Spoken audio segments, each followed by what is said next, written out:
Hey guys, welcome back to today's video. Today is Wednesday, February 5th, 2025, and today we are going to be talking about the 2026 Senate elections. Yes, you heard that correctly. The first look on this channel talking about the next time we will be having major elections across the United States.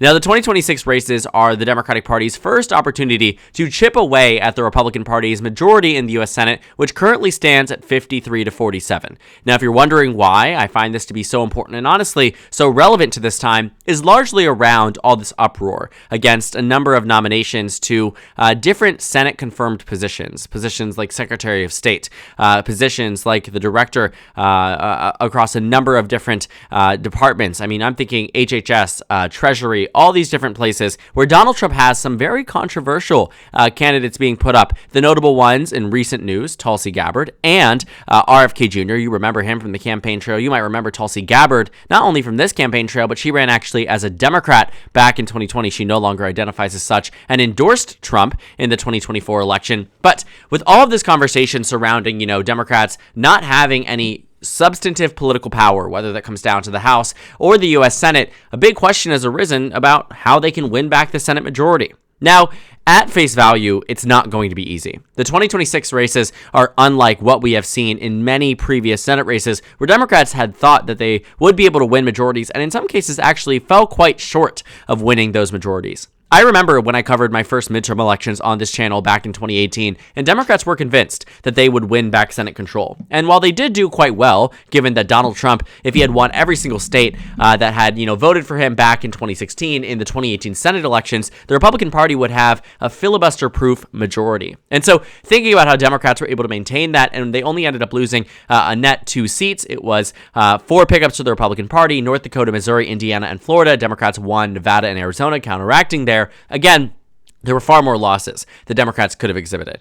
But in 2020, the map was conducive to a Democratic pickup. What happened in 2020? Well, Democrats were able to win in Georgia special election, Colorado, and Arizona. 4 gains. Republicans flipped 1 seat in Alabama, kind of expected. Doug Jones won that very consequential special election against Roy Moore, served out until 2020. Republicans flipped that seat. Democrats win the majority by winning the presidency. Then fast forward to 2022. Democrats expand their advantage in the U.S. Senate. They lose some competitive races, North Carolina being one of them, Ohio being one of them, Wisconsin being one of them, and honestly, Ohio probably being one of the more consequential ones because J.D. Vance ended up becoming the next vice president, but Wisconsin being the closest where Mandela Barnes came within a point despite no national investments from the Democratic Party. All in all here, though, Democrats did, in fact, expand the Senate majority to 51 to 49. But in 2024, the Republican Party really struck back, right? They struck back, winning Pennsylvania, West Virginia, Ohio, and Montana, and Democrats flipping exactly 0 seats. And it wasn't as if Democrats were expecting to flip any major seats. This map here is probably the least beneficial for Democrats of all of the Senate maps. But they were hoping that they would hold on to a state like Pennsylvania. Maybe they'd hold on to a state like Montana or Ohio where they have relatively popular incumbents given they are Democrats in Trump states. But they just simply could not outrun the partisanship of these states as they were voting for Donald Trump very heavily on the presidential level. Montana Tester lost by 7. Ohio Sherrod Brown lost by 4. Ultimately, Republicans flipped 4 seats. Democrats flipped 0. Republicans won back the majority. And so in looking ahead to 2028, this is the Senate map we are working with for the 2026 Senate races. 53 seats for the Republicans, 47 seats for the Democrats. Now, a big question right now is where do Democrats have an opportunity to do well in? And honestly, the map is quite limited. Democrats are already a bit handicapped in the way that the state of Michigan right now is a state that Democrats currently have an outgoing incumbent. And so what that means here is that, in 2022, they had a very, very strong showcase of Democrats holding on to their seats. And what that means is there were very vulnerable races. States like Washington and New Hampshire were expected to be swing states. Democrats were expected to be doomed in states like Georgia and Pennsylvania and Arizona and Nevada, and yet still, all of these incumbents decided to run for re-election, save one in Vermont, which was a state that was going to be safe Democratic anyway. But already early into 2025, Gary Peters, at 66 years old, and I mention his age because in politics that actually is considered quite young, is announcing that he is retiring from the U.S. Senate, prompting an open race in Michigan, which makes the race more competitive. If you remember back in the 2024 Senate races, Michigan also had an open race. The Democrats won by just 0.3%. It was very close to having a Republican senator. We could have had Mike Rogers, who served in the House from the state of Michigan, go back to Washington, D.C. as a Republican senator from Michigan. And that would have been interesting for the state's composition because it would have split it 1-1. And maybe Gary Peters is seeing something in the 2026 elections that Democrats simply aren't talking about right now, but this retirement does damage to Democrats at large. Why? With an incumbent, you fare far better in congressional races. 90% of congressional incumbents win re-election.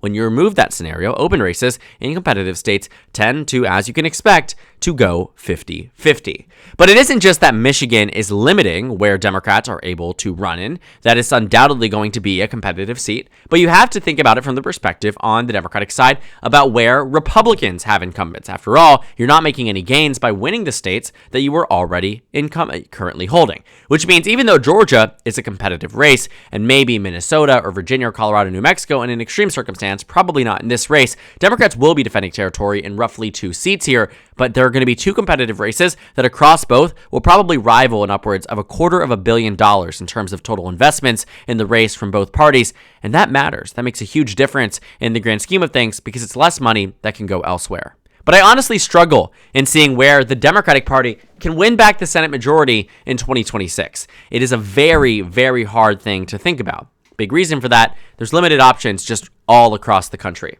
Right now, Republicans are expected to run all of their incumbents as well in all of these states. Now, that generally is to their benefit. John Cornyn is popular in Montana. Steve Daines is popular in I guess I meant to say John Cornyn in Texas, Steve Daines in Montana, Susan Collins in Maine. I mean, Republicans really are going to lock down their incumbents because they know that, as is the case with Trump's first midterm, as was the case with practically every president in the 21st century and even before in their midterm elections, the opposition party almost always gains seats in the House and in many cases gains seats in the Senate. When it comes down to the National Democratic Party, they could very well gain some of these Senate races that Republicans rely on for their Senate majority. But being entirely honest, the only 2 seats, and yes, I say 2, meaning Republicans would in theory undoubtedly have the Senate majority, regardless of the results in 2028, the only 2 races that I think are genuinely competitive from the Republican side is North Carolina and Maine. Maine, probably an easier lift than North Carolina, though roughly going to be just as difficult because of the fact there's a very popular Republican incumbent in Maine, pretty unpopular one in North Carolina, but North Carolina is a pretty big hurdle for Democrats to cross. So here's where we are. In terms of the competitive races, there are far less than in many other previous Senate elections. In 2024, we had Montana, Arizona, Nevada, Wisconsin, Michigan, Pennsylvania, Ohio. That's 7 states here, and Democrats invested heavily into the Nebraska election. That's 8. They invested in the Texas election. That's 9.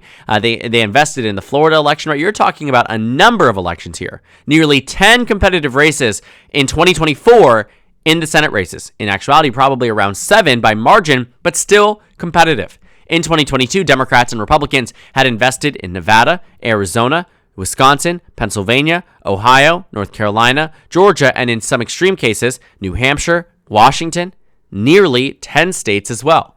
In 2020, Democrats invested in a number of races too. They invested in Montana, Colorado, Arizona, Kansas, Michigan, North Carolina, Georgia special, right? They were investing heavy in these races. And then in some more extreme cases where some of the extra money went, South Carolina, $100 million spent there. Kentucky, $100 million spent there, right? They've invested money into the Alabama special election, right? You're talking about a number of elections. And then in 2020, a big one, Susan Collins won re-election as a Republican in Maine, despite having $150 million spent on the Democratic side in that race. So roughly 10 plus competitive races. And even back in 2018, now, the same Senate map from 2024, there was even more then, but this was the last time Trump was in office, and you're talking about midterm elections when Trump is president. Think about the competitive races here. What did we have? Montana, North Dakota, Nevada, Arizona, New Mexico, or not even really, because Gary Johnson wasn't that big of a threat and split a lot of the Republican vote, so let's deduct one. So we're at 4. Missouri, Indiana,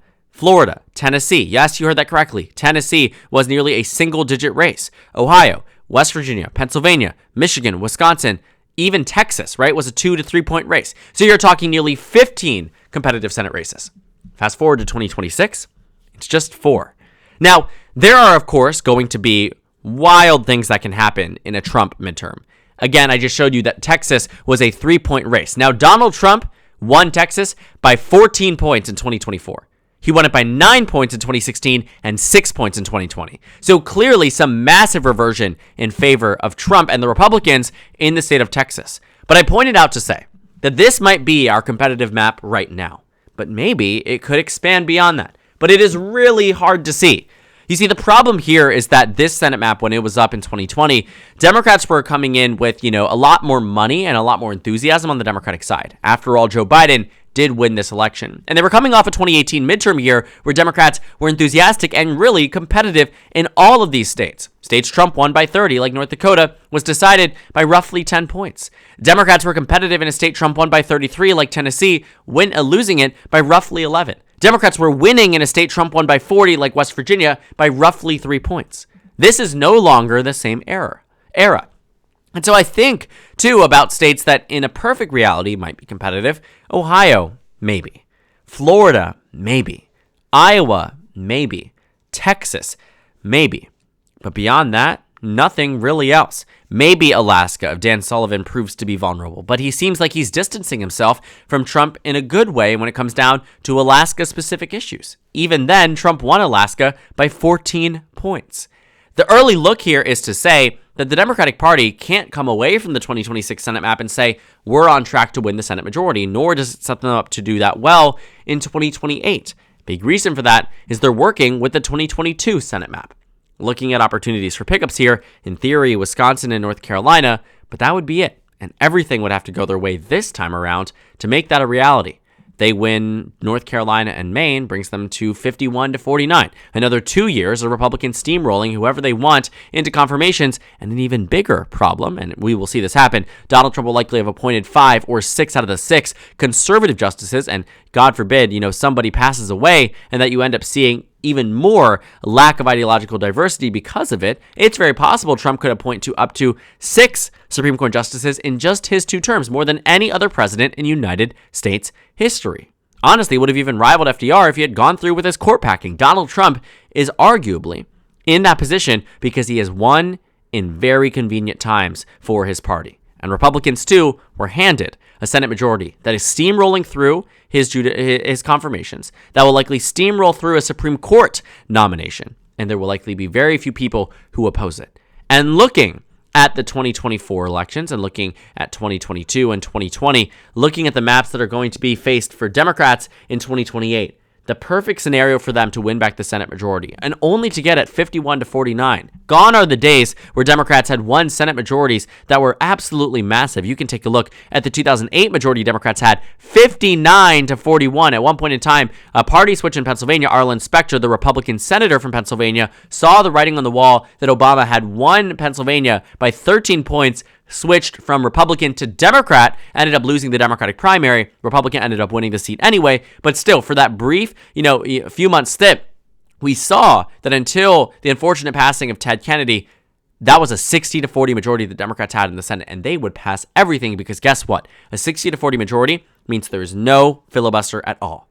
But Democrats can only hope that in some day in this century, they get to a point where they're at the legislative majority of 60-40 or 59-41, which seems like a far too, tucked away memory for Democrats who would have hoped to be in this position sometime in the future. But the reality is, the best case scenario for them is winning North Carolina and Maine, which is a lift in its own right, and then winning the presidency, giving them cushion, but they would have to win Wisconsin and North Carolina without the presidency, because it's not a done deal. But the maps here are limiting for Democrats, and we're starting to see how the Republican Party's advantage on small states and just occasional swing state victories, and I say occasional because most of the time they're not winning the swing states. Most of the time they're winning in states that Trump's winning by 11 points or more, West Virginia, Ohio, or Montana. But Pennsylvania was the only real swing state victory. Arizona went blue, Nevada went blue, Wisconsin went blue, Michigan went blue, right? And you think about it in 2022, Pennsylvania went blue, Georgia went blue, Arizona went blue, Nevada went blue. In 2020, Michigan went blue, Arizona went blue, Georgia went blue twice. So when you think about it, Republicans sometimes get those one-off victories in North Carolina, so one-off victories in Pennsylvania. But for the most part, it's because the Senate map here is meant to represent small states. After all, that's why the Senate was drawn up in the first place. Republicans hold that domination. In 2024, Donald Trump won a number of seats for the Republican Party, by the nature of winning in upwards of 30 states across the country. I mean, just taking a look at the presidential election results, it's not a secret that the Senate map in favor, in theory, should benefit the Republican Party. You can see here that Donald Trump won 31 states. Kamala Harris won 19. If you were to just draw that out to be what a Senate majority would look like, given that, it would be 62 to 38. 62 to 38. I mean, think about that for a moment. 62 to 38. So Democrats, in a way, holding on to the Senate majority very often comes with a very successful slate of candidates, being able to win in areas that were no longer winnable. And when you take a look, too, at states, even in 2020, Biden won just as many states as Trump, right? And that sort of made sense, the 50-50 Senate map there. But even in, 2012, when Obama was winning states against Romney, 332 to 206, it was 26 to 24. In 2004, it was 28 to 22. And so these Senate maps do sometimes swing very heavily with the presidency, but I will say the Democrats were able to defy these expectations largely because they run very strong candidates. Republicans often run very weak candidates, uniquely weak candidates in many cases. And when you're taking a look at 2026 and beyond, and this set of races, Democrats have a lot more to do on the defensive side rather than the offensive side, as well as the fact that 4 competitive races is unlike anything we have seen in the past decade, which makes it uniquely difficult for Democrats to win back the Senate majority even in 2028 and makes it almost an impossibility in 2026, barring some type of major changes in any of these surrounding red states, which as of right now, we just simply do not see happening. So we'll be closely watching the 2026 Senate races, tracking who's retiring, who's running, who's getting involved, and who has the money. Because right now, these Senate races are going to set up the Democratic Party for potential victory or potential defeat in future elections. And only time will tell as to who Democrats run in these candidates in many of these races, because they might be far more competitive or less competitive than they otherwise thought. But right now, Democrats are looking at prime opportunities. Republicans are relaxing, given the Senate math is often way more in their favor than it is for their opposition. So thank you guys so much for watching this video. Make sure to comment down suggestions below. Subscribe on the left if you haven't already, and check out the Instagram and Twitter. At the bottom left of the screen, there's also a Discord server for you to go ahead and join. On the screen, there's a video you can watch, and then a playlist for my 2024 post-election analysis videos. Again, thank you guys so much for watching, and I will see you all tomorrow.